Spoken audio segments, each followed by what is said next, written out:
My name is Peter Funke. I'm a professor at the Department of Government and International Affairs here at USF. My interest is in the alter globalization movement and how movement and groups come together on sort of transnational level. Especially the World Social Forum is sort of a venue where I look at that brings together the diversity of movements ranging from indigenous groups, feminist groups, labor groups, student movements. So it's less on one particular group than on how these different groups come together trying to create synergies. And in terms of specific interest in a group or involvement in a group, I have been somewhat involved in a group in Philadelphia called the Media Mobilizing Project. But down here, I'm developing an interest in the coalition of Immokalee workers in South Central Florida, which were at the conference also.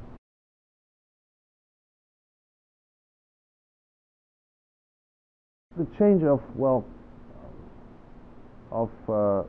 protest has changed in a way that I think that the global level, globalization, neoliberal policies have become inscribed into the local in a way that we now see protests on local levels, not only directed at particular issues in the local, but always trying to make the link to the global level, to globalization as such, or neoliberal globalization. We see that enacted then at places like Seattle or at protests on the global level also against the G8, just recently against the G8 meeting in Toronto, against European Union meetings of the World Bank. So I think that's sort of a big shift in terms of protest venues and strategy.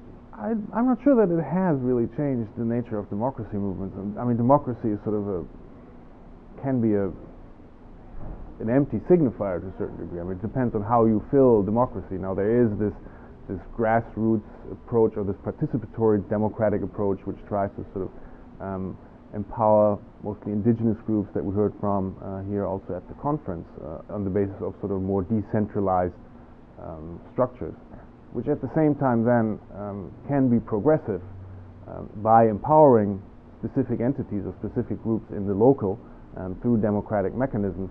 But the question then becomes, how does that scale up into sort of bigger state structures?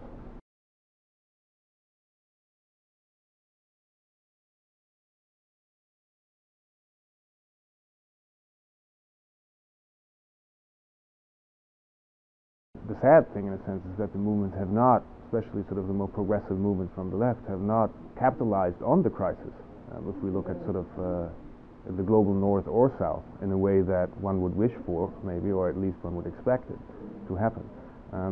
Yeah, I suppose it has driven home the point more also to sort of inequality within the global north, but that inequality, if we take the US for instance, has been growing since the 70s. And so it's not only within the 2008 recession crisis that this process started, and the results or the reaction to that has been limited, to put it mildly.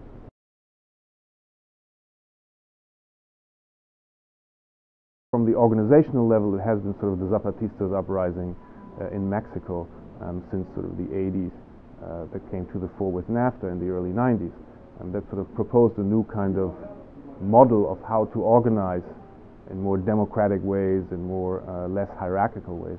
So that had a huge impact, I think, on movement organizing and the global justice movement as we see it today. Another element is obviously new information communication technologies. Now, I wouldn't sort of fall into a trap of like cyber optimism that sort of will change things automatically, but it has helped to bring together groups and movements in a way that hasn't been able in that way before. Sort of time-space compression, sort of everything is much faster now. So I think those two elements are sort of key elements that influence the global justice movement. One element that also influences, that came with it, that is problematic, is sort of the move away from a critique of capitalism towards sort of stressing of identity politics, more of indigenous rights, the environmental group, without making the link to the political economy, which has been done more by the older social movements, let's say, of labor parties or the trade union.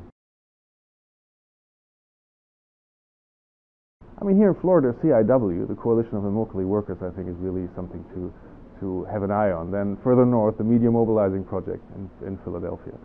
That's sort of in the US context. I think within the global context, there's Via Campesina, which is sort of a network of farm organizations that is really interesting to keep an eye on.